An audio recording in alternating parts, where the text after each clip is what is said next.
Okay, good evening. I think that's working so far. Well, if I managed to do this right, then I'm sharing an application showing the screen to Nightmare on Elm Street. For some reason, I couldn't get the library link to work. So this is actually OK.ru, which is a Russian repository of an incredible amount of Hollywood films. Well, what could go wrong? I'm going to mostly I want to do a close reading of the bathroom scene. Horror movies are often identifiable by the prominence of the bathroom.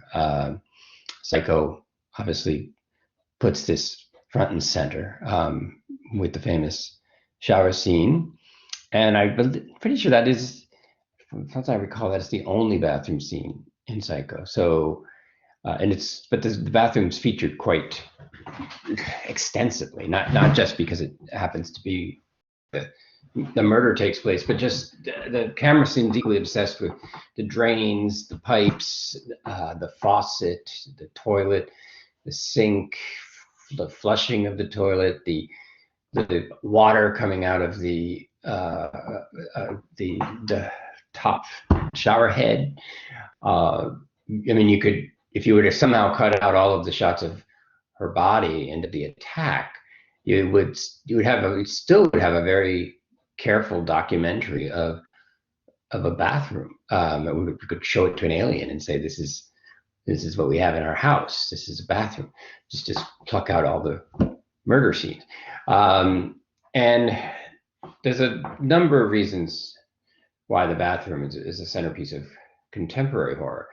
It's certainly not a centerpiece of Gothic horror, which tended to trade in cellars and secret tunnels and walled off rooms, sort of caverns, maybe some grotto in the woods, because there's a very different concept of home, especially in the European Gothic, where you have something like the castle.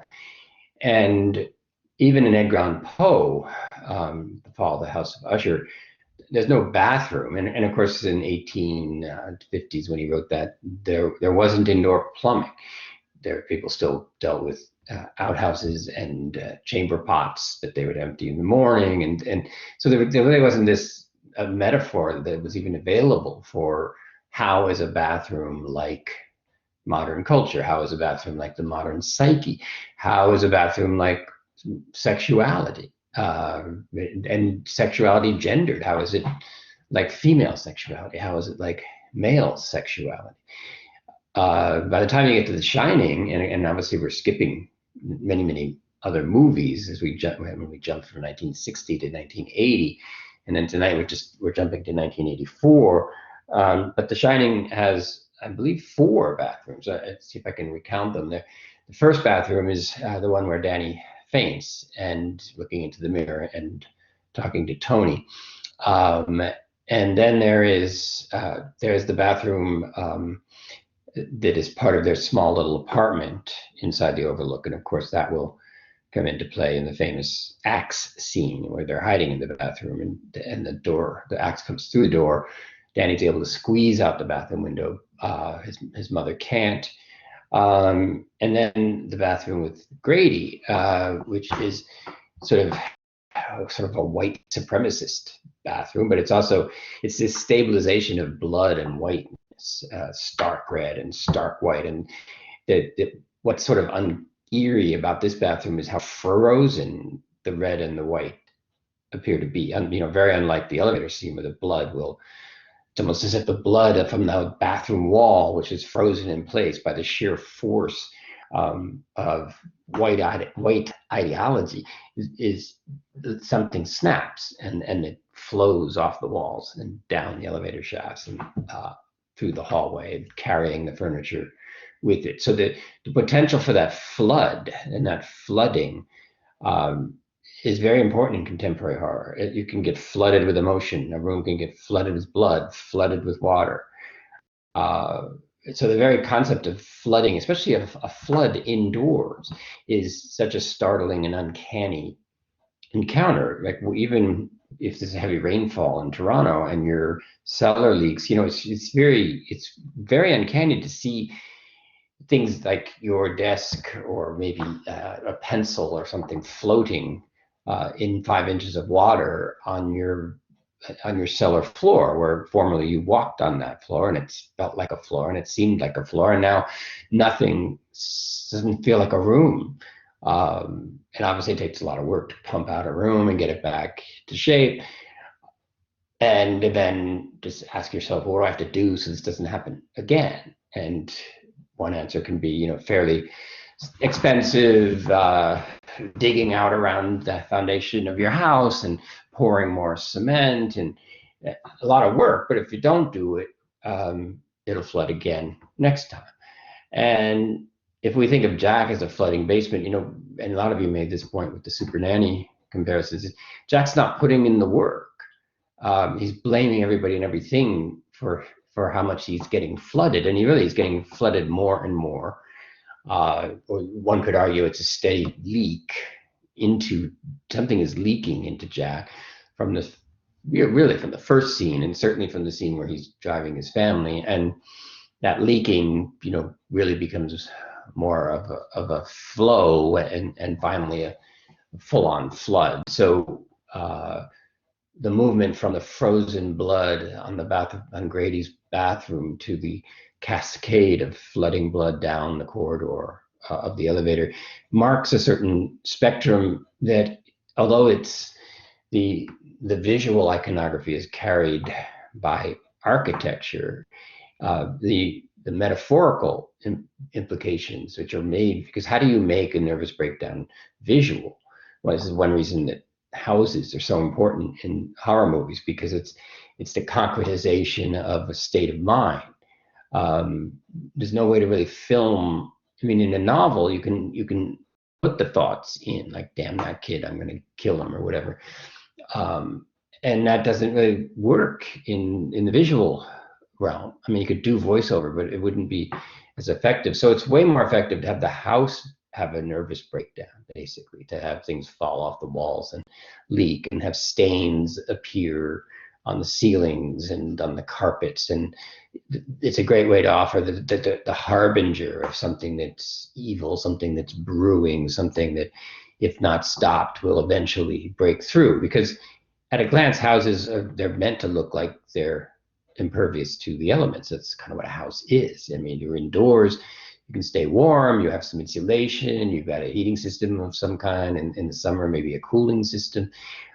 You control the environment, and it's easy to mistake that environment as the natural environment. It's not at all. It's a lot, in that sense, it's a lot like the ego. A house is like an ego, and nature and law. Nature is like the id, and law is like the superego. Your house can be taken away from you, for instance. If you don't pay your mortgage for a long enough period, the law will arrive and say, this isn't your house anymore, you have to go. Equally, nature could send a tree crashing through your front window, and it would also announce that the means by which you were keeping nature and the law at a distance have been breached. So and the ego is under pressure all the time. It's also under pressure from to maintain a reality that is not all that there is of the real. And so what your reality, whatever of the real your reality is not designed to address, is pressuring the edges of that reality, looking for a way to break in. So anxiety, arguably, I mean, there's a lot of different things one can say, but anxiety is feeling the approach of the real to your reality. And it's a feeling that you can't identify because you don't have the reality vocabulary for it. I mean, let's say you found out months later that you were in a relationship where somebody actually had another partner, and you find out, say, on a Tuesday, but you're also going to have this weird feeling like, I knew there was something wrong. It seemed like there was something wrong, but you wouldn't have said that until somehow the evidence or the person said, I'm seeing someone else and I'm moving on, or a friend said, did you know they're dating someone else? Whatever, however the revelation occurs, it's not the case that like you didn't know and now you know. Often in the cases you had an unthought known which was not activated, and then if the friend said I saw, and it can be subtle, it doesn't always have to be someone being caught in the act. It might be someone saying, oh, I saw Bobby walking with Susie, and then you're thinking, yeah, but he said he had to work tonight, and one thing leapfrogs over another, and even if it's not definitive, the dominoes start to fall, or as the expression has it, the penny drops, and the machines start to whirl to produce, having been activated by the penny, by the friend or whomever who drops something, and the system starts moving finally according to the actual physics of its reality, and not to the way you've suspended, so that it appears to not be working. But you do that at an expense to yourself. It's exhausting, and it can blunt your powers of observation. This is the problem of being gaslit and being told that what you think you saw can't be what you saw. Therefore, your trust and your ability to discern and to be observant is compromised, and to a point where you're not sure, you don't trust yourself. Actually, you're probably with someone who doesn't deserve to be trusted, and then in order to cover that up, that they're untrustworthy, you are persuaded that you can't trust yourself. So the inconsistencies of their behavior are not inconsistencies. They are, but you're told they're not, and all the gaps you see in the consistency of their behavior are now seen as blips in you, that your observational strategies are flawed and are introducing things that aren't there. Nightmare on Elm Street is it's astonishing for how much these kids, the children, the teenagers are told everything is fine, there's nothing there, you just need some sleep, which in fact is what will lead, when they go there, that will lead to their death. There's almost a perfect reversal of the parents not having denied their own realities are so fragile against the incursions of the real that they can't tolerate their children saying, I think there's more than your reality allows for. And the result, the pushback from that kid, not unlike Jack, can be quite aggressive and kind of at least implicitly violent, like when the mother goes out and somehow goes to the hardware store and goes ape, as the boyfriend Johnny Depp mentions, that your mother went ape at the hardware store, and now every single window is barred, which just means that now she's locked Nancy in with the monster who has easily has access to. He's already in that house. He's already in dreams. So walls don't mean anything. We saw him walk through a jail cell, just stepped through the bars to rearrange the sheet around Tina's boyfriend's neck so that he'll wind up being hung. And we'll get to how much work this movie is able to do. But it's, as I've said before, it's one of the first great horror movies about problems of divorce for the children of divorce. Freddie is a creature of the parents' divorce, and Tina's mother's clearly either divorced or the father's deserted. I think at one point the cop says something like the father took off, and clearly the man that she's with when they come to see Tina after the first nightmare, he doesn't really much see Tina at all. It's not clear that Tina even particularly knows who he is. He's maybe a boyfriend, but honestly, it's not even clear that they have that much of a relationship. Because he says to Tina's mother, you coming back to the sack or what? And then she says, hold your horses. A very, very peculiar dialogue, as though, as if they were business to be transacted, that he's expecting something. And I'm not going so far as to say we're supposed to understand that she's prostituting on the side, but there does seem to be some sense of her allowing this man into her life on a transactional basis. It has nothing to do with her daughter, and a lot to do with her. And the next thing we hear is they're heading somewhere for a 2-day vacation. the mother with some guy, and so the degree to which they're left vulnerable, and Tina's boyfriend is, I mean, he's not abusive. But he's a bit, he acts a little bit toward Tina, the way that Tina sees her mother interact with men, wanting one thing, staying focused on that all the time. So Tina clearly has self-worth issues. She told her boyfriend to not come to the house. He does anyway. He doesn't seem particularly, he doesn't respond much at all to her saying, "What are you doing here? And I told you not to come." And he's like, "Well, your mother's not home. We got business to discuss." So this echoes the weird dynamic between her mother and the unknown guy in that other scene. So Tina is clearly a young woman at risk on so many levels. At risk for abusive boyfriends, at risk because of a neglectful, needy mother who still is looking to shore up her self-worth with men, even though she's doing it in a way that's probably further eroding her self-respect, because the men just want to use her and move on. And she's even vulnerable to these, if any of these guys do start to take an interest in her. This guy did. I suppose it may be vaguely to his credit. He doesn't leer at Tina. He doesn't see her. He just wants the mother to get back in bed with him. I suppose ideally that's better than him, wanting to make a move on Tina. But that's a further problem when you have, as you have two mothers. You don't get much. We don't see Tina's mother much, but she does seem rather similar to Nancy's mother. Nancy's boyfriend is a bottle of vodka, and she uses that to shore up problems of self-worth and abandonment and rage and self-hatred. She seems really consumed in a way that gets pretty suspicious, that she has fundamentally failed her daughter, Nancy. Nancy's father doesn't seem as guilty somehow. He's sort of playing the patriarch, even though he's not even in the house anymore. Doesn't even seem to be allowed in the house. And part of what Nancy wants is for him to break down the door of the house and come back in. Is that the only thing she wants? Freddie, who the hell is Freddie, and where does his power come from? What sustains it? What takes it away?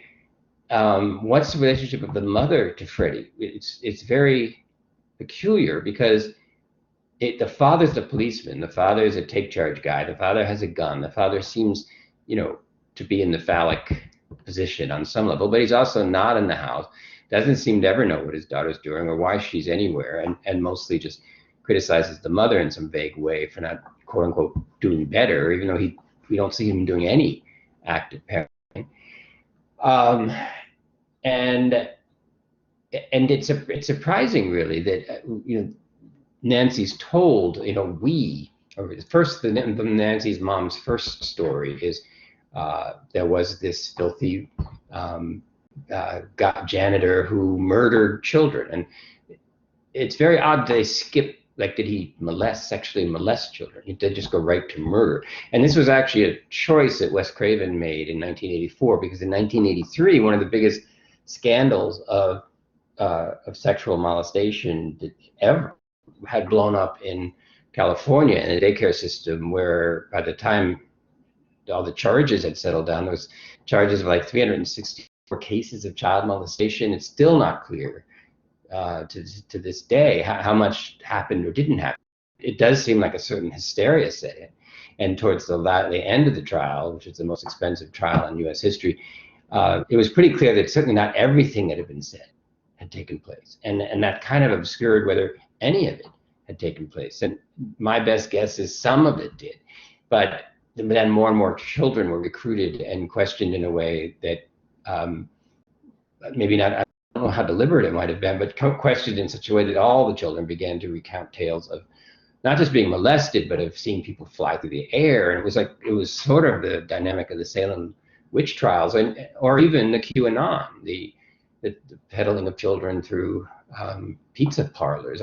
Americans turned to that conspiracy theory eerily often. And I think, capitalism, the fantasy of capitalism is that it provides enjoyment. But the reality is it provides a lot of deprivation, and then it tries to sell back enjoyment in the form of commodities which don't bring joy, and they require further payment. And you get somebody like Jack who's convinced that he would have a good life except for his wife and child. The Nancy's mother at least seems to be acting out the same idea. My life is wrecked. I got married. The marriage is ruined. You're still here. I don't know what to do with you. And Nancy's father seems stalled and kind of perpetually tense and bitter in a different way. So the horror movie is just flipping around the reality and the real. So the real simply invades the film, and it couldn't be more different than romance, which is set up to. There may be brief incursions of the real that, Vivian is, I hate to state the obvious, Edward says, but you are a prostitute. And then the movie promptly says, no, she isn't. I mean, she may have taken money in exchange for allowing men sexual access, but she herself made it clear it was strictly transactional and she was just being a robot. So the movie contradicts Edward and says, no, that's your problem. That's your perception. She's not a prostitute. She's a woman who has allowed sexual access for money. You're a man who has broken down businesses and sold them for profit at other people's expense. We both screw people for money, as he puts it. So there is a real in romance, and it's strong, but it's only allowed to make incursions to the point where the flowering of the relationship can plug up the hole. So even Mrs. Robinson is a massive, meteorite into. I mean, Benjamin senses there's been something wrong. He seems to have sleepwalked through 4 years of university. He's completely numb now that he's come back. He's sitting in his room. This is all before Mrs. Robinson. So, what horror movies point out, and I'm thinking the bell jar here too, but that's the other class, is that it's not that everything's fine and then a monster arrives. It's that lots of things have gone wrong. Nobody's talking about it. And the energy of what they're not talking about is growing and growing. And so by the time the monster appears, the monster is the symptom of attention that's been denied. And the power and energy of the monster comes from the energy of repression. When you repress something, you press it down, you repress it. And that energy doesn't just go away. It has to go elsewhere in the psyche. So if you repress an incident that happened to you as an individual, you can develop headaches. You can, Freud saw people, women, mostly women, probably many of whom had suffered forms of child abuse, sexual abuse. Freud was kind of horrified. He couldn't believe that every young woman he was seeing had been a victim of sexual abuse, so that he decided, well, women must all, at some point as part of their development to hallucinate that they were sexually abused, or rather hallucinate that they're in love with their father. Even Freud repressed what was coming into his office, and he tried to treat it, but he kept treating it as a developmental fantasy instead of what in many cases more likely was, which was a reality in 19th century patriarchal Vienna homes. And it's not the case like, well, it can't be that every young woman in Vienna was sexually molested. Probably not, but this is a very self-selected sample that Freud would have seen. Powerful men bringing their daughters to him, saying, in one case with Dora, he brings his daughter and says to Freud famously, make her see reason. And Dora's problem actually is that she does see reason. She knows that her father is having an affair. She knows that she is the alibi. He brings her to go see the mistress, so the mother's less suspicious that Dora's being used. And she's wildly symptomatic. She has a perpetual cough. One of her arms is numb. She has nightmares. She's acting out what she's not allowed to report. And Dora and Nancy have a lot in common. And you don't have time to read the case study of Dora unless you take my class on the body next year, the body and literature film, where we will look at Dora, because she's a foundational case of for Esther Greenwood in The Bell Jar, for Nancy in in Nightmare on Elm Street. But Nancy is pretty unique in, I mean, Nightmare on Elm Street, 1984, this from 1975 to 1990, slasher movies ruled the box office. So Halloween, Friday the 13th, and then each of these had sequel after sequel, and in between there was things like, you know, sorority camps and just movies about teenagers being murdered one by one, and then the had a franchise that was a meta treatment of that called Scream, and then there was Scream 1 and Scream 2, and that was Wes Craven again, who came back and did the original Scream, where he started making fun of the genre, formulas. The scene in Scream where the guy's giving like the 5 things you don't want to say in a horror movie, and one of them is "I'll be right back." And of course, one of the characters says that and promptly gets murdered. So it was a subgenre. It was horror, and Nightmare on Elm Street though was pretty unique. Halloween, one of the ways that critics have looked at these slasher movies, and a woman named Carol Glover wrote a very famous article where she talked about what she called the final girl, and she pointed out how in the formula of a slasher movie, the issue is how will the final girl survive? Like all the other girls, usually just girls. No, I probably shouldn't say that, but in many cases, mostly girls, usually girls getting murdered, and typically getting murdered because they're acting transgressive. So Tina fits the bill. I mean, she sleeps with her boyfriend. They have loud sex. We don't see it.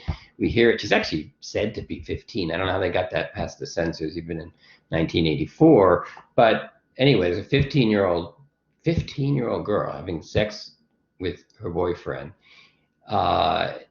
And of course, again, that's the sort of modeling she saw. I mean, a mother who presumably kind of went from man to man and kind of telegraphed to her daughter that your only worth is how much a man thinks you're worth, and at least the men I bring home see my soul value and my capacity to sexually service them. So that's how a woman assesses her value. To what degree can I service my boyfriend? So this may explain why part of Tina, possibly a healthier part of her that's more like Nancy, doesn't really like the way things have settled in with this boyfriend, where booty calls and just a sort of laser focus.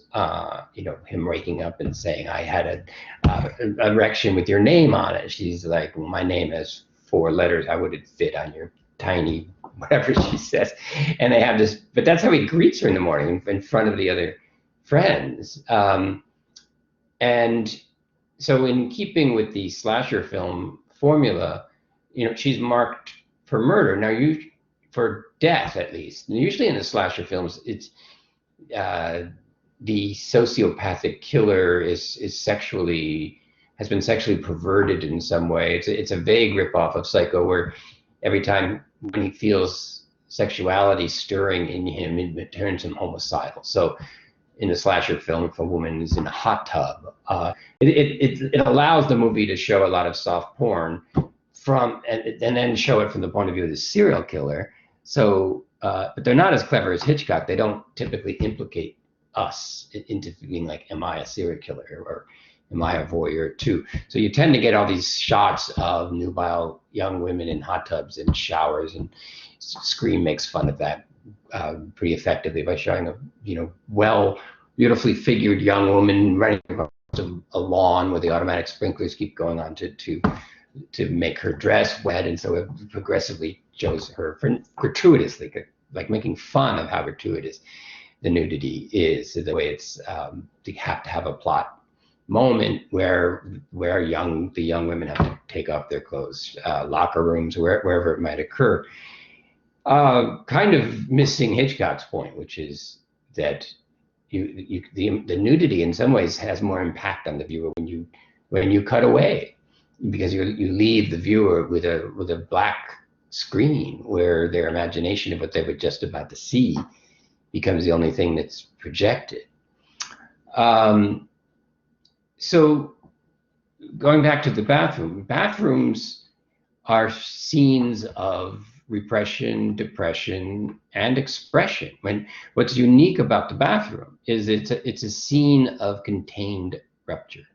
You have you need, in order to take a shower, in order to flush, you have pipes that bring water in. You have pipes that bring water out. In a bathroom that's working effectively, you are able to water control. When you turn off the tap to your shower, you essentially repress the flow of water to the top of your tap. If for some reason you forget, the shower runs all day. But in a properly working bathroom, and arguably within a properly working ego, the taps work. Like the pipes don't burst. The water pressure doesn't keep building, and that's crucial. In most bathrooms, the water pressure is consistent, so the tap is good enough to keep the water. But it's not unusual at all, especially if you guys have rented cheap places, to have a shower head that leaks, for instance, and that's the water pressure. It's not spraying all over the place, but it's coming out slowly, and not always such a big deal because it's dripping into the bathtub, and the tub is designed to collect water, and the tub itself has a drain, so you can put up with a slow leak. But a slow leak in your ceiling, going down into your living room is a much harder leak to tolerate. You have to put a bucket under it because now it's dripping down onto a wooden floor, and it could ruin that floor as well. And so the level of urgency immediately goes up. And of course, the degree of the flow, like a drip every minute, is one thing, but a steady trickle is an emergency of sorts, because unless you're going to stay home all day emptying buckets. And Jack is a leaking faucet. Norman Bates is a leaking faucet, and leaking faucets are premonitions of burst pipes. And of course, pipes burst in winter, which is certainly relevant to The Shining. So pipes could freeze solid, and then they crack the metal, and then when they defrost again, the water starts spraying out the hole. So the danger when your pipes freeze, the water damage won't start happening until the warmer weather. So you might be able to get in and repair something, fix something before it thaws, because now you have a breach. So you can think of the water as the real, and the bathroom as the ego's structure of reality. A good ego structure will have a toilet to get rid of excess emotion. It'll have a shower that'll let in enough real so that you have a reality that you can experience and interact with. It'll have a sink. Of course, bathrooms have mirrors, and they're not the only. That's not unique to a bathroom, but bathroom mirrors tend to be the most used. I mean, most of the mirrors in the rest of your house are relatively ornamental. You might pause for a moment walking past one. But the bathroom mirror, you might shave in front of it. You might tweezer eyebrows in front of it. And there are different kinds of mirrors. Of course, women are often sold these concave mirrors that make their faces look 5,000 times bigger than your faces actually are. So any blemish you have starts to look like a crater on the moon. I think you should not use those mirrors, but because I don't see how they. I mean, who doesn't need foundation? If you look I've looked in those mirrors with my own face and been like, wow, I think I need medical aid, which is ridiculous. It's just, any tiny whisker I didn't happen to shave looks like a small tree. I mean, and then you're told, you need foundation, which I never fully understood, because I would have said your foundation was your face, and then maybe you could put something on top of that. Who puts a foundation on their face? I mean, just the way these things are named. I guess that's a digression, but an important one, because that's back to this real reality, this constant, especially in commodity culture. We're told that we can make your reality watertight. No real will creep in. Our products will keep any semblance of real. And you're taught to be phobic about the real, to view any incursion of something that your reality cannot fully account for, view it as dangerous, as a breach. Because capitalism requires that the consumer have a certain consistent kind of subjectivity. mainly that the lack that drives you is also a lack that can be satisfied by the market, which it can't. But a good consumer is a kind of specific kind of bathroom. I mean, the plumbing of a modern consumer is run a certain way, and arguably depression is a major rupture in the plumbing system of your subjectivity in a commodity culture, because you lose water pressure, you lose interest. You don't care about your job anymore. You don't care about money. You don't care about what your money can buy, and you have a hard time seeing the point of anything. You've sprung a leak. So, because one of the problems with bringing a leak typically is if like your inflatable bed, things that people have, or your pool toys, when they spring a leak with air, then they lose water pressure, and then they lose their shape. Now, typically the water pressure stays constant in your house because it's coming in off of the street and off of the city water system, but there's still that danger that what leaks will also lose pressure. So anxiety tends to be, in this metaphor that I'm torturing to death here, anxiety is that your shower head is still holding on, but the water pressure behind it is building, and the pressure on the joints, because you can't have with a shower, you have to have a way to let water out, and wherever there's a way that you let water out, that's also a way that can be breached. And so the issue is, what happens? How do you deal with mounting anxiety? Do you tighten the nuts and bolts, or do you try and figure out why the water pressure is rising? And Jack, of course, is convinced that the pressure that is being put upon him by a source other than himself. Wendy, every time you come in here, it takes me that much longer to get back where I was. That she has come in and he's lost pressure because of that. But depression, unlike anxiety, is where the leak the breach has occurred and the water pressure has dropped. I mean, so the person, that scene where Jack is sitting on the bed, just staring into space when we thought he was taking a nap, and Danny was given permission to go find, I think, his train, which would be interesting. But if I can't remember what toy he was looking for. And then the dad's coming here, but he looks very hollowed out, like more than we've ever seen him. And that's the depressive phase. That's just before the homicidal phase, because Jack is determined to get his water pressure back. I mean, even the naked lady in the bathroom hints at that. Because from a phallic male point of view, pressure relates to potency, to virility, to the ability to perform sexually. There's a plumbing function to that, and to lose pressure, to lose that ability to perform, is seen as devastating to the masculine economy.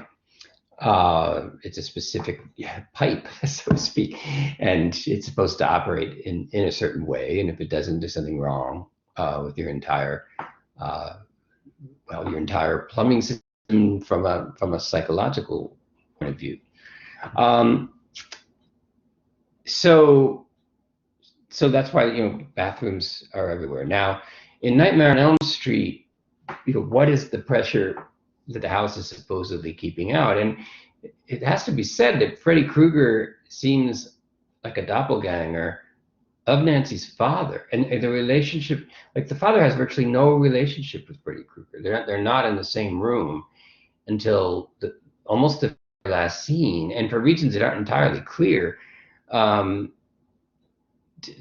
sends him away and sets up the final confrontation with Freddie, and what she says to Freddie. I mean, you can move through this movie, and it could be read very much as a young woman sexually abused by her father, not protected by her mother.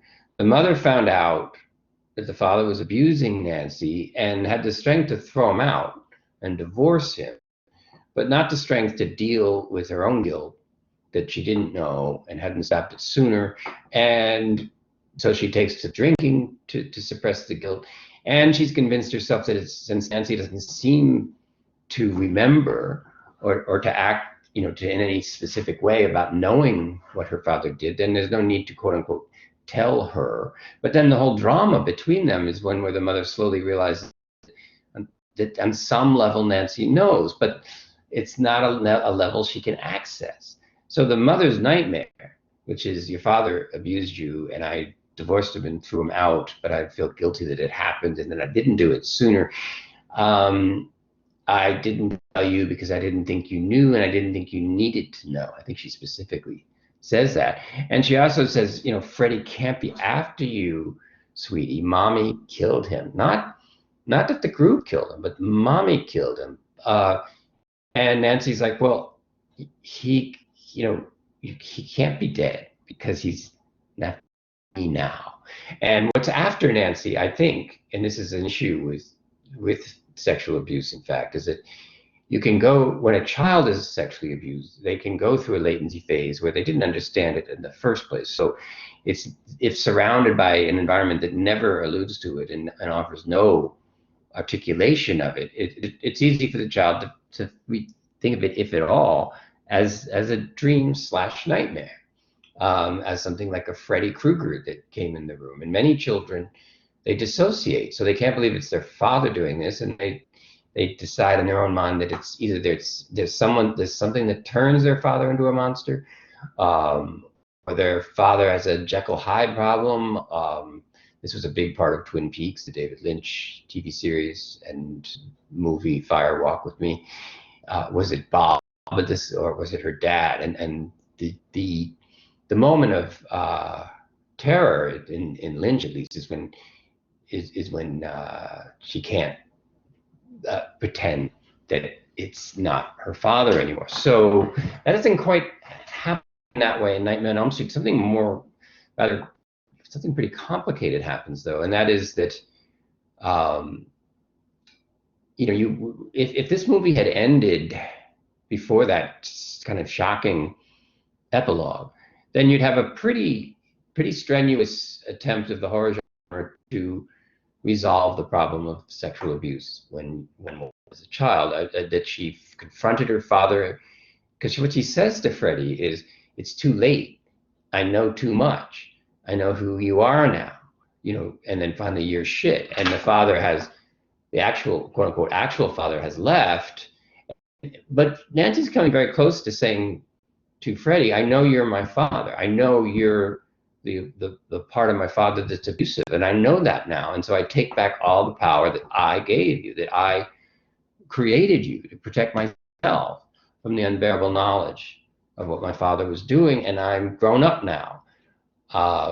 Because it's not unusual when someone abused as a child begins to explore their own sexuality, it reactivates everything, because suddenly they're now experiencing sexuality on their own, and it brings them back to what was that was happening to me, that I kind of forgot. So adolescence is a reactivator of the trauma, and that seems to be being played out hugely in this text for practically every kid in this movie, who arguably all of them are being torn apart by coming into awareness of some kind of abuse that they suffered as children. And because the other part of Nancy's mom's story that it doesn't make any sense is, it says he was a horrible guy who murdered children 20 years ago. He murdered 20 children. How is that not known in this town? How is there not a monument to these children? How is it everyone in town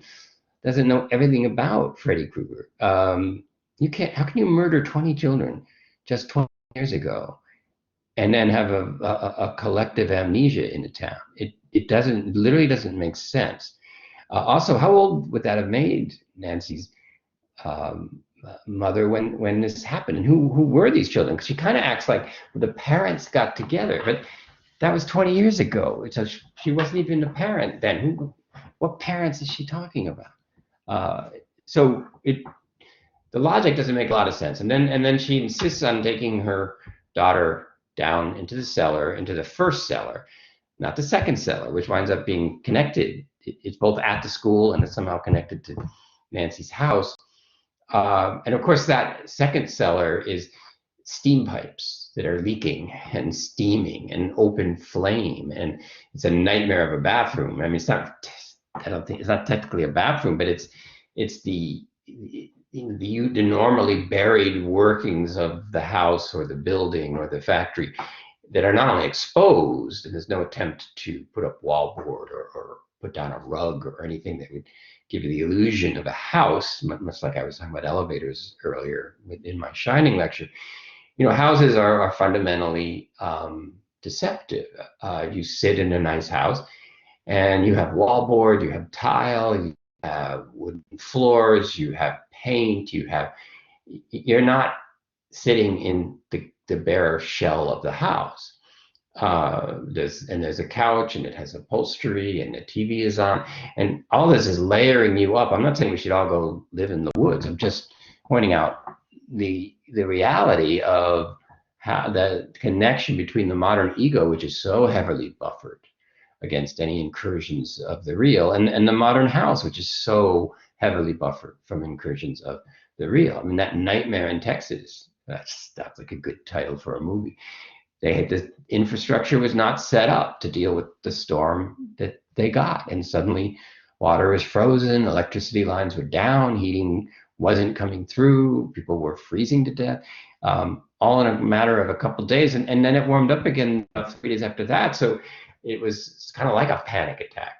It's a matter of life and death for a day or two. If you can survive it, the sun comes up, and it seems that that's what happens after Nancy has said, "I know who you are now, and you're shit. I turn my back on you. I want my friends back. I want all my friends back." And Freddie goes, "You want what?" He's sort of like looming into her face. And it's important. She turns her back on him with contempt. And one could imagine this as a kind of a healthy, like she's putting back the blame where it belongs on the father. Like, I'm done splitting myself off and being dissociated because you fundamentally breached your role as a parent, your position of trust. You did all that. There's something broken in you, and I don't have to be broken because you were unable to fix yourself. That would be a superficial reading of this ending, and the movie probably could have got away with ending there. Well, not even quite there, but ending with the next shot of, because as she reaches for the door and Freddie lunges for her and he dematerializes, then she opens the door, but it's not that door anymore. It's the front door of the house, and her first comment is, "It's so bright in here, out here." And then her mother comes along with a happy face and says, "Yeah, this because of the fog, but it'll burn off because it's so bright." So there's a sense of the nightmare. The fog will burn off, and the mother's chipper. And but if you look, and hopefully we might have a chance to look at the two scenes I'm interested in, it's the epilogue scene and the bathtub scene. So I'm gonna try and shut up in a minute, and so we can look at the scene. But when we do, you have to look at the body language of Nancy when her mother says, "Dear, I'm just not going to drink anymore." And because Nancy's looking down at her shoes, you'd think, if this were still being played as some kind of realism, she'd be like, "Oh my God, what happened? Really? What can I do to help?" Instead, she's just looking at her shoes. So we get the feeling that she's heard this before.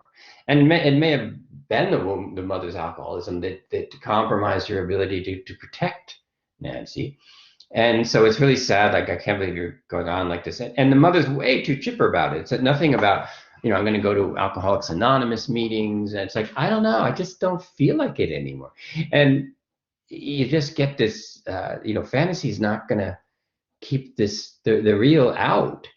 And she's like, "Okay, bye, Mom." And the car pulls up and all her friends are there and everybody's alive again. And she gets in the car. And then, of course, the convertible top snaps forward and it's the same material and as Freddy Krueger's sweat, which does indicate, that, and the fact that his hat is such a weird moment. Like, when she goes into the scientific center, and these horror movies often contain, The Exorcist did this too, the scientists try and explain everything, and they put wires on your head and they start measuring everything, and they do all of that stuff. And it's just, they're looking at it, and the scientist says, "This is impossible. This can't be happening." And then Nancy's thrashing around in the bed, and of course they run in, and she's holding this shabby hat. And she says, I pulled something out of my dream. Now, it in a way, that seems to me to be an allegory of someone, of an abuse victim, pulling something out of the abusive scenario that they're able to hold on to show people, like, this is really happening. Like, this is his hat. This happened. This is his tie. Why would I have this if it hadn't happened? So the mother immediately hides it, puts it in a drawer. We find out later. And when Nancy says, did you ask Daddy to analyze the hat? And that's really getting intense. Like, did you show Daddy this piece of my abusive situation? I doubt Daddy's going to be able to analyze the hat. I mean, that might be her wish, that he gets some idea of why that the hat exists. And then, but the lie is so strange that she says, I threw that filthy thing out. And then even weirder than that, Nancy simply goes over to the drawer and opens it. Like, how the hell did she know? I mean, maybe she knew her mother was lying, or suspected that her mother was lying, but how does she just open the drawer? It's like they both know where the hat is. They're both repressing the same scenario represented by the hat. So the mother can't seem to throw out the hat, because you can't really throw out your symptoms. They circulate. And that's the other thing about a bathroom. It's a circulation system that can be ruptured. The ego is a circulation system that can be ruptured. The family is a unit that also can be ruptured, as this one clearly is. And in some way, the mother's attempt to board every window would seem to be a reenactment of her panic about her husband. That if Nancy's re-experiencing or beginning to remember the abuse that happened in the home, well, she's already kicked her husband out, but it reactivates her guilt and her panic about keeping him out. So she boards up every single window, and again ignores that the effects of the abuse can walk through walls. It's not contained by physical reality. And Krueger can be the top of a convertible. He can be a hat. He can be, if he can shapeshift. And Johnny Depp says, I'm not doing this. I'm not doing this. And then I think the most chilling moment of all for me in that epilogue, because it doesn't make any sense unless this is a reenactment of the mother's denial, is it seems like Nancy immediately knows what's going on. Like, it's happening again. And she had just tucked her mother in the night before, in a complete reversal of parent-child, where she tucks her mother in and even says, I love you, very, very touchingly. It's like she's sorry for her mother. You'll notice there's an earlier scene where the dad is standing outside in the yard and he says, I love you, and she doesn't answer. And at another point, he waves his hand and she gives a very sad little hand wave back, locked behind bars and behind glass. And then she says, when she finally does need help from the dad, she says, Dad, listen carefully. I have a proposition for you, which has some odd sexual overtones.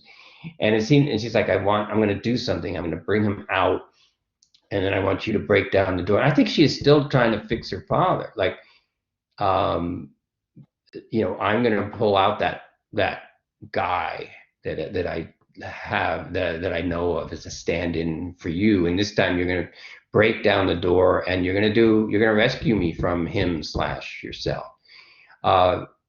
Because curiously, for reasons, but I think it doesn't bode well that Freddie has gone after the mother, and is that the rage of the father? Is that her husband on fire? Is this a Jack Torrance murdering Wendy, or Freddie as an incarnation of the dad murdering the mother, and then she disappears with this scary wave of a skeletal hand, Nancy barely skips a beat about her mother being gone, and I wonder if she wasn't saying goodbye to her in that earlier scene where she tucks her in, like, I'm going to finish this, and it's going to be the end of you, or it's going to be the end of my relationship with you too. But then that epilogue is so terrible because she turns to the window and starts screaming, "Mom!" And when I first saw this movie a long, long time ago, I thought she was like, "Look out for Freddie." But the counter shot doesn't make any sense. The mother's smiling. It's obvious that Nancy's losing her mind in the car, and the mother's got this kind of drunk, addled expression on her face. She's gone back to her denial system, and she's sacrificing her daughter for the last time. Who's now being carried off in this trauma car with all of her friends, who, if not literally dead, or at least allegorically, their deaths represent lifelong damage that's been done to them. And so I'm horrified by that mother's, "Bye, dear, you're going to school." "No, Mom, I'm screaming as loud as I can. We're all screaming." And she's like, "Yeah, I know, bye, have a nice day, come back. Everything is what I want it to be." And then they cut to those children whom we saw at the beginning playing their little game. And 7, 8, don't stay up late. 5, what is it? 3, 4, better lock the door. And it's just all the fears of children, and a boogeyman and all the rest of it. Ideally, they remain childhood fears, but there's danger in childhood, and I think that was, I think I mentioned that. Yeah, I mentioned when we were talking about The Shining that there was a cultural denial of child abuse, physical in the case of yanking Danny's arm, and sexual, I would say, in the case of Nancy, and yet I'm not sure the movie Nightmare is unrelentingly hopeless, because it's almost like Wes Craven does give us two endings, and in one of them we see Nancy's been really brave. She's a unique final girl, and she's not rescued by a man at the end, and she doesn't. And the monster doesn't just like stumble off a cliff by mistake. She defeats him on every level, and she makes the sledgehammer, and it's like Home Alone on the Nightmare Street, and then the light bulb blows up and sets him on fire. She can't have known that on some level he can't burn up. I mean, he's in agony, and he goes stomping through the house, and you can see the fire of his footprints. But she makes that mistake too. You can't get rid of your symptom.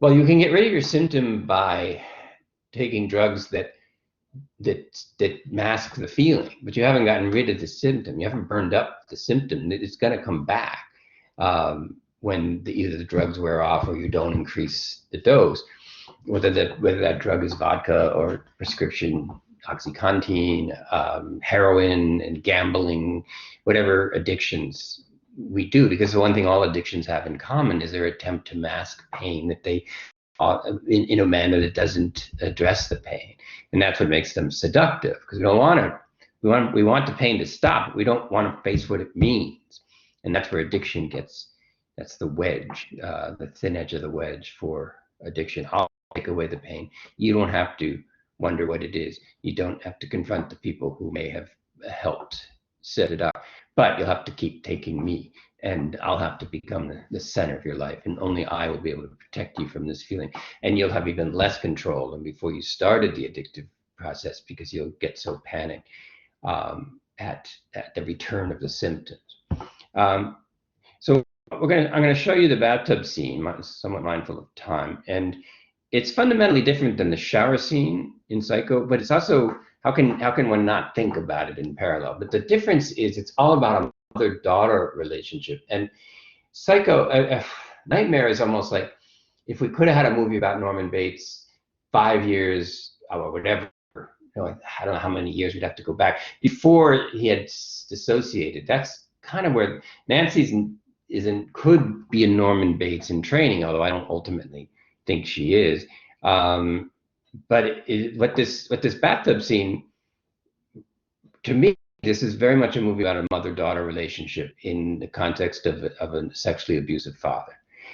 And there isn't much relationship with the father other than trying to either survive the Freddy Krueger dimension of the father, or somehow fix the father and get the Freddy Krueger back inside him, where it belongs and where he should have kept it in the first place. Anyway, let's just look at the beginning of it. All right, how's it going to start for me? Well, that would be annoying. Let's see. Let me try this.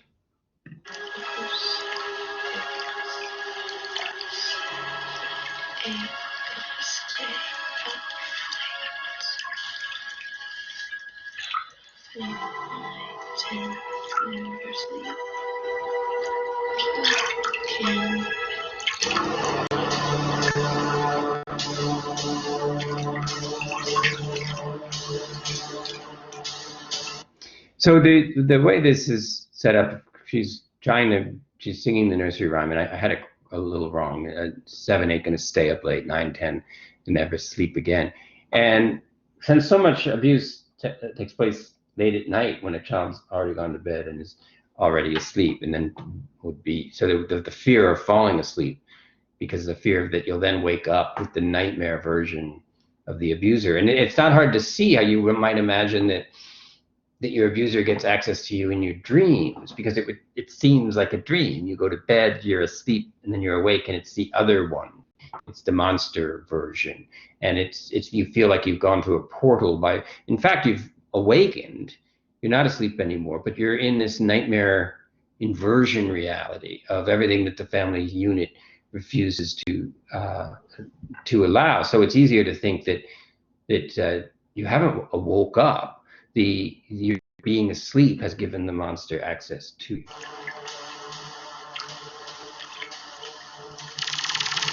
And this reverse shot is interesting, because as far as we can tell, she's still asleep. So whose point of view shot is this? And it seems to mimic, the dawning awareness on the part of Nancy of it's happening again. Nancy? What? Mother? Don't fall asleep in there. You could drown, So more accurately, you can say, what, mother? And she's nothing but impatient with her mother. Don't fall asleep, you could drown. Everything is a euphemism. Don't fall asleep, you're more vulnerable to your father. And then she addresses that, like, what? For Pete's sakes. What happens all the time. I've heated up some warm milk for you, honey. And doesn't she sound like Wendy? It's weird. I don't know whether Wendy's performance has influenced Ronnie Blakely, who's the actress here, but that's slightly high-pitched. I wish you were still a little girl. I wish I could bring you warm milk like I used to before this nightmare started. So that the pressure on Nancy to go back to being 5, so that the mother can go back to feeling like a protective mother. It's understandable, but it's a terrible thing to have. Nancy's trying to grow up. She's trying to become a woman herself, and she's still dealing with an alcoholic mother who says nothing's happened, nothing's wrong. Can we pretend you're 5 and that I'm still the mother that I felt like at that time?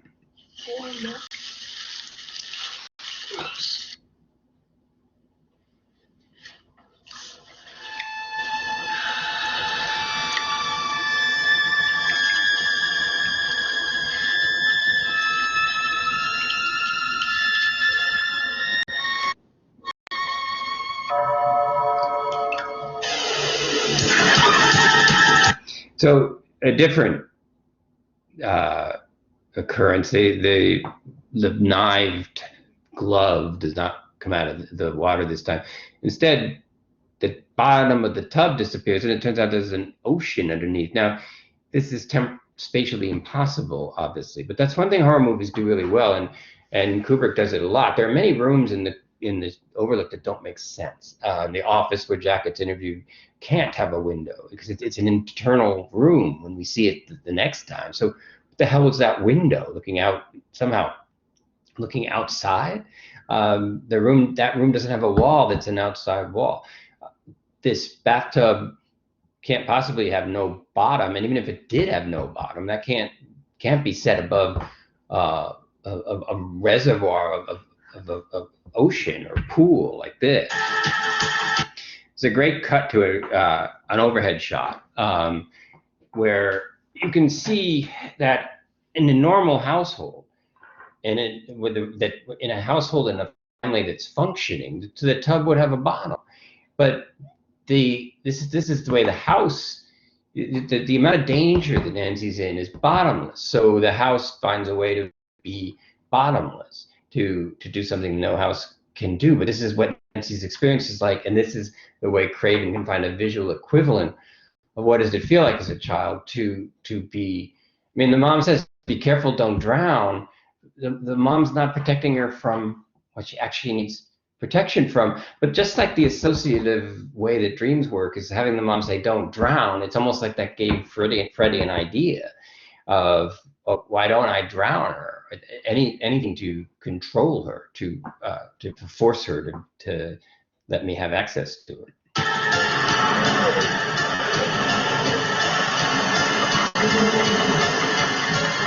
And this is very effective, that the circle of light, and this speaks to Nancy's perseverance and strength. Like, she's plunged into this dark water, and she immediately looks for the one source of light, and that her terror, anyone's terror, would be that this of light would be blocked off as well, and then she would be lost in the water and in the darkness. What does this source of light represent? A lot of things. It could be teachers, her boyfriend, who seems pretty nice, a little clueless, but nice, and he's Johnny Depp after all. So she's looked for support outside the family, so that when she gets plunged into the blackness of the family chaos, then she tries to find a way out. And that's something, the so-called nuclear family in American culture can be very, very insulated, and abuse can thrive in the American home because it is so insulated. It's not a communal living situation, and one is taught to not talk about it, or something bad will happen to you, or something bad will happen to mommy or daddy, or whatever the narrative might be, so that children learn to be very secretive about what goes on in the house. And it makes the house even more ominous, which I think is beautifully rendered as an image when all the windows are barred. Like, if you just read that as metaphor, that a house where abuse takes place is like a house where all the windows are barred. And she even notices that the trellis that her boyfriend had used to climb up and enter, and he's very welcome. She doesn't like it when he's on her bed. He says, "Do you mind?" It makes him move over to the chair. But she really doesn't mind that he came in her window. So, which does speak to the fact that in some way, Nancy's kind of developing, in a kind of healthy manner. She has a boyfriend. They do kiss. She lets him sneak into the bedroom, but she doesn't let him lounge on the bed. He doesn't mind. He likes her. There's a lot of promise in. They have the discussion on the bridge where, almost inexplicably, it's Johnny Depp who tells her about Balinese dreamers who turn their back on the monster. Okay, let's push on with this.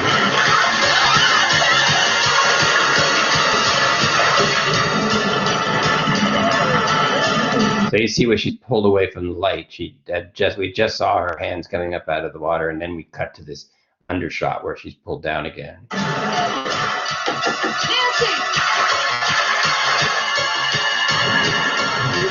So the mother's in full rescue mode, has to go find something to unlock the door.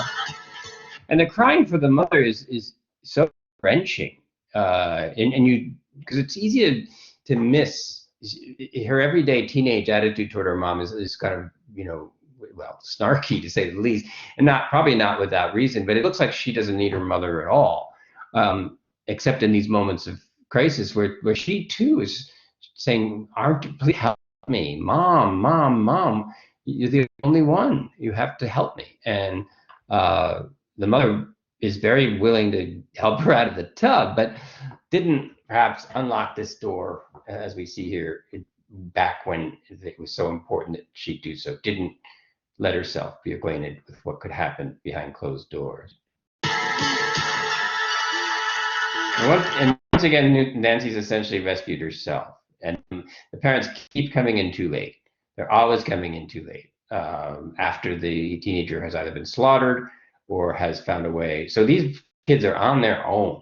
Nothing. The parents, they look exhausted. I think that's the other thing that makes me see the historical implications of, even by the 80s, both typically you have both parents working.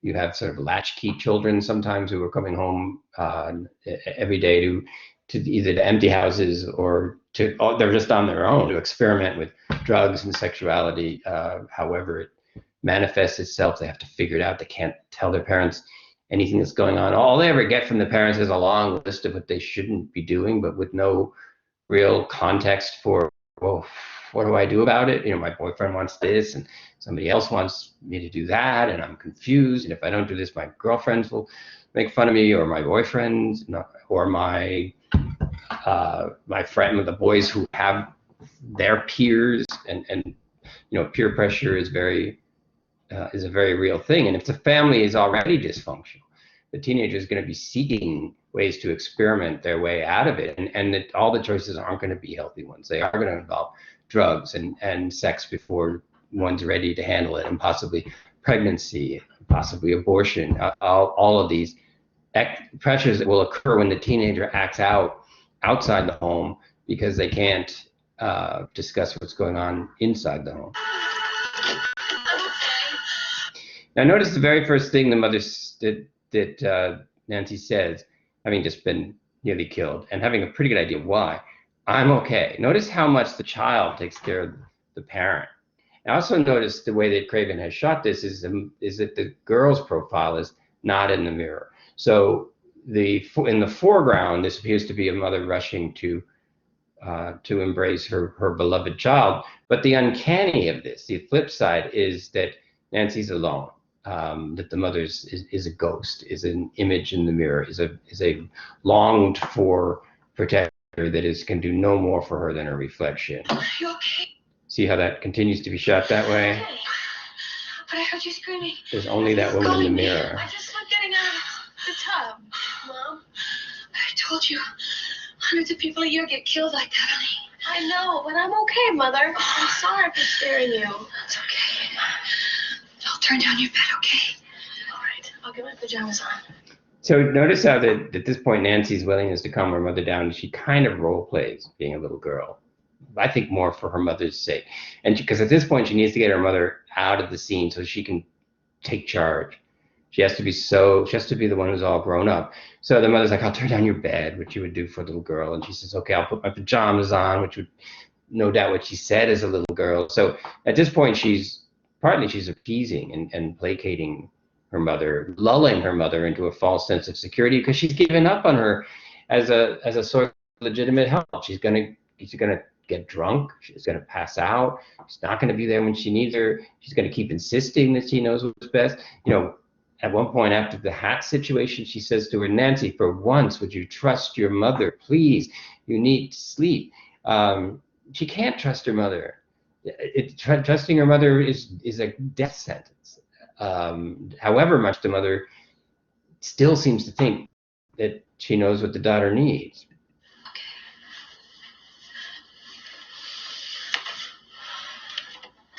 So as soon as the mother's gone, the reflection chose Nancy. And in the way this is shot, you could really ask, was the mother ever there?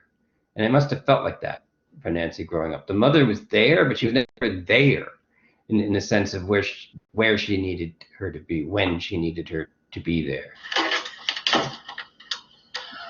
And so now she's going into her adult phase. And this is a low profile shot. This is used a lot in Westerns. It's sometimes called the hero shot. And she doesn't come off as, heroics as a cowboy, but there's something, I think Craven does want us to be impressed by the incredible perseverance, resilience, and insistence on survival that Nancy demonstrates.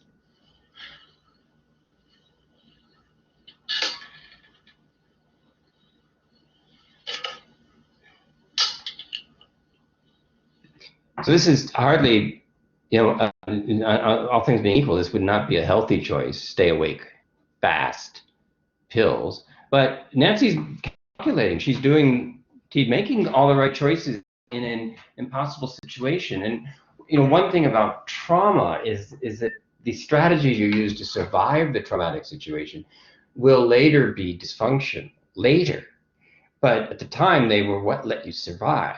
So the difficulty when you grow up sometimes is to figure out how to let go of strategies that kept you safe when you were in danger, but not in danger now, and now they're just restricting your life and causing you to misrecognize everything around you because you're still trying to prevent a trauma that is no longer occurring, but at the time you dissociated from it, were unable to stop it. So on a certain level in your own mind, you're not, even if practically speaking, you could be persuaded that it's not happening anymore. You know, that he can't be after you, Nancy. Mommy killed him. Well, she didn't. May have ended that situation, but not the effects that it would have on her daughter.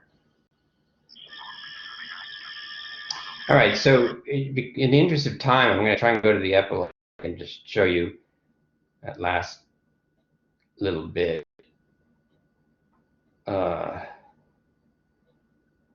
see if I started there.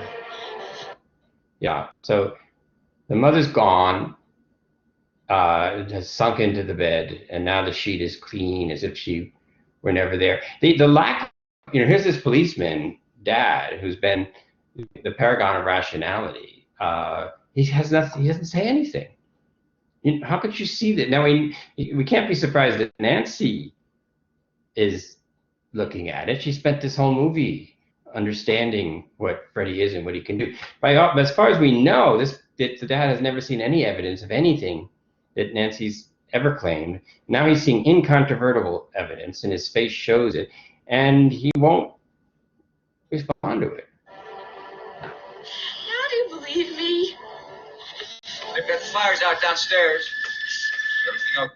Now do you believe me? And he doesn't even say yet. He goes, he's a workaholic. He's a workaholic. He turns to his work, and that's what he does here. The fire downstairs is out, and then he goes rushing back there. Like, that's the main point. His mother is dead and just disappeared into a mattress. Okay up there?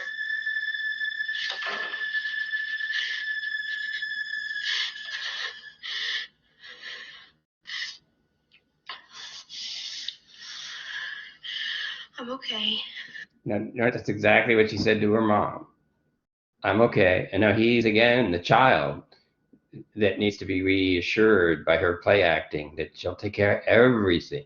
This is why, you know, adult children of alcoholics they suffer from hypervigilance, trying to please everybody all the time, by not knowing what they want themselves, constantly letting their boundaries be breached, because that's all of the things they did as a child in their desperate effort to either stop the drinking or the abuse. You go downstairs. Again, she's giving the instructions, and he seems to understand on some level. He's staring at the bed too. You go downstairs. That's an order, and he doesn't. He takes it. He takes the out. I'll be there in a minute. His lack of dialogue here is kind of stunning. Almost like he dissociates too. That he not understand that his doppelganger just murdered his wife. Everything all right?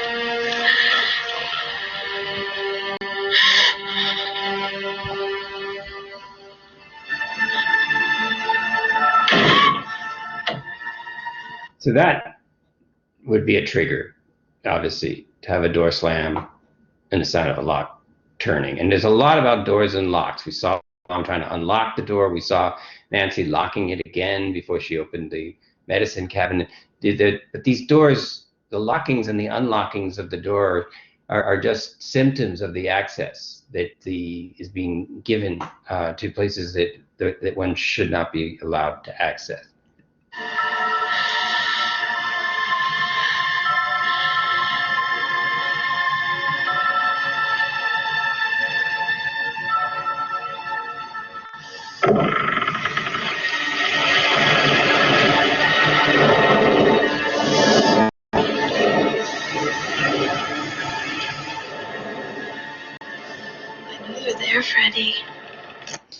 And here's where we can see that why Nancy survives and Tina doesn't. And that's one of the things that a final girl can, in these movies, sometimes, in the better movies at least, you're invited to see what the final girl does that the other girls who were victims did not. And Nancy's very contemptuous of Freddie at this point. She sees him as distinct from her. She doesn't feel like she deserves the way he treats her, that's his problem. She recognizes that he's tricked her into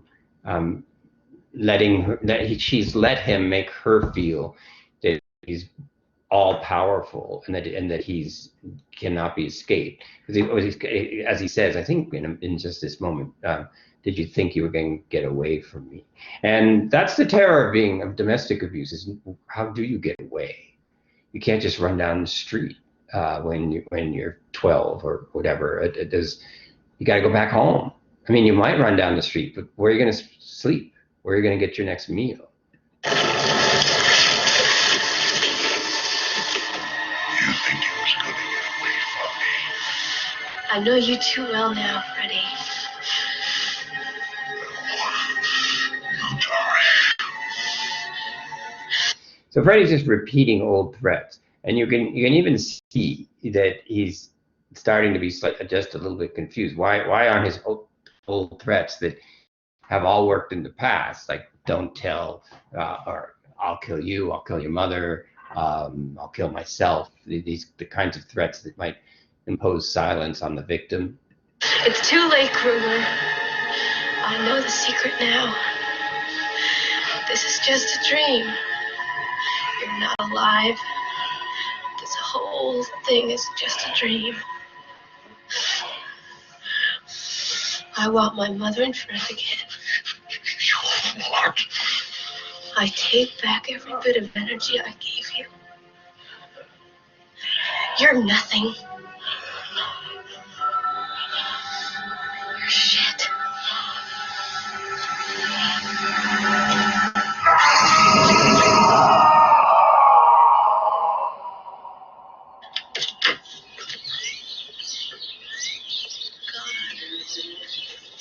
Now that's at least the second mention of God, and we should note that there's a crucifix on Tina's wall which gets knocked down. There's a crucifix that Nancy finds when she discovers the second cellar. When just before in her dream, Tina looks at Freddie and says, "God," and Freddie lifts his fingers with the steel knives on it and says, "This is God." So there's definitely a kind of the nightmare of an eternal imminence based on the loss of the transcendence. So there's the loss of transcendence in this movie is very palpable. The fathers are out of control. There's no transcendent force to appeal to. The parents are unanchored, and the children ask the parents to be the transcendence. I mean, parents are the transcendent. At least they're felt to be by the child, but the parents themselves have no transcendence. And one of the things that horror movies, part of where the horror comes from, is the reality of a lack of transcendence is given center stage in the movie. Now, in the romance, it's the truth that you begin with a sense of imminence, but then the love introduces itself as the source of transcendence, and the couple come together to generate that transcendence for each other. But the horror movie goes the opposite direction, and even though it may tease you with fantasies of a renewed transcendence, like the first ending of the movie, if you will, that we just saw, that transcendence is now going to be ripped away again. It's bright. It's gonna burn off sooner. It wouldn't be so bright. Feeling better? Oh, I feel like $1,000,000. They say you bottomed out when you can't remember the night before. So the casualness of her tripping through the AA traitness, they say you bottomed out when you can't remember the night before, and I can't remember the night before, so I guess I bottomed out, and that means I don't want to drink anymore, and we're done here. No, baby, I'm gonna stop drinking. I just don't feel like it anymore. Did I keep you awake last night? You look a little bit peaked. No? I guess I just slept heavy. You can see how hypervigilant she is with the mother. Like it's like looking at her face, taking a moment to satisfy herself. Does she remember anything? All right, if she doesn't remember anything, I'll go on being the adult who knows everything, and I'll continue to protect her, because it really very much is the parent who's the child, and maybe this whole movie, certainly last night and again now. I'll see you. See ya.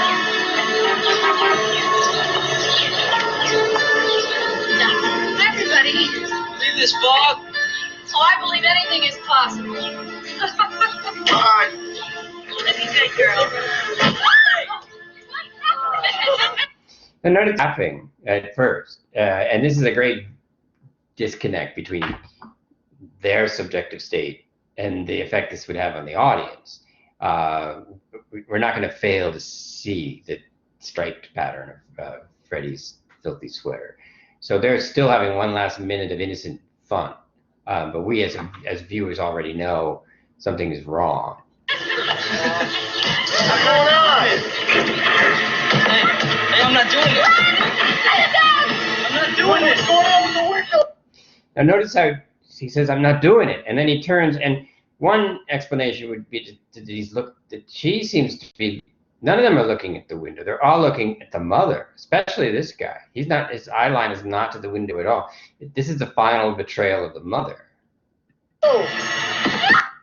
And that's where I think Nancy's realizing, like, no, mother, although that fake resolution to stop drinking was so fake, but it's children believe, they want to believe, even when the reassurance given by the parent is transparently false. See, this is the counter shot that doesn't make any sense. How is the mother not seeing, or is her final betrayal of the daughter that she has locked in to the denial, and she's going to sacrifice her daughter, leave her to, whether the abuse from the father has stopped or not, and maybe it has.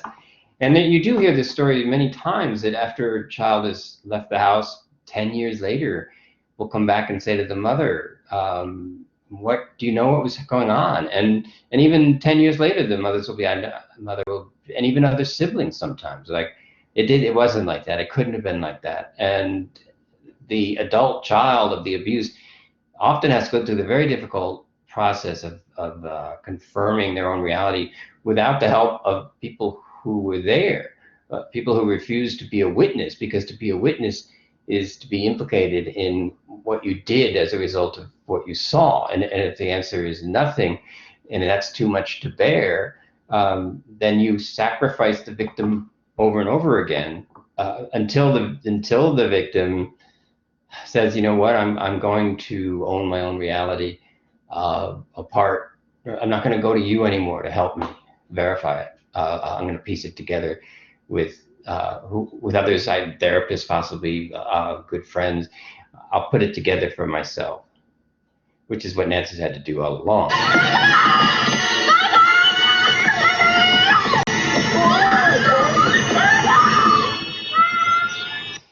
And that look of the mother is really chilling, because her fake smile's gone, and there's something kind of sinister, that she has sided against the daughter for the sake of her own denial.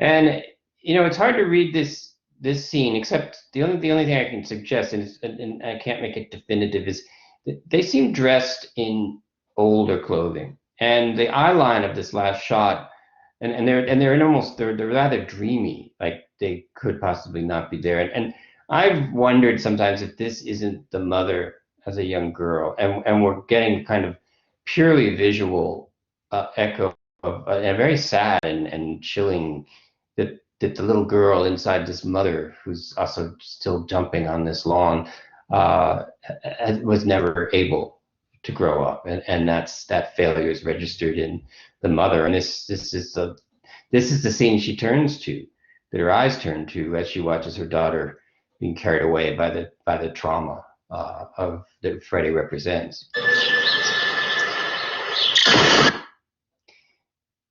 And of course, the result is that despite all of this, sacrificing her daughter and everything else, she has not protected herself from. And I'm wondering too if this is, she looks at herself as a little girl and then yet again experiences the trauma of the abuse.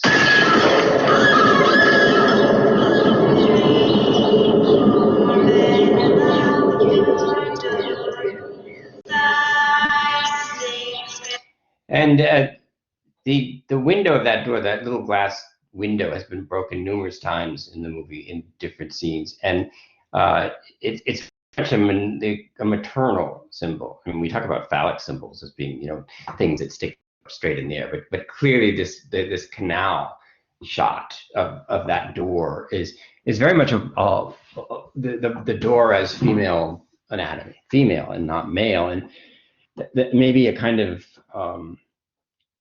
disturbing consensus of how much women have suffered. And what's unusual about this movie is it's to some degree it's a movie about the relationship between an abused daughter and the mother who didn't prevent it, and the reasons why the mother may not have been able to prevent it, because she herself had been abused earlier and never had worked through that.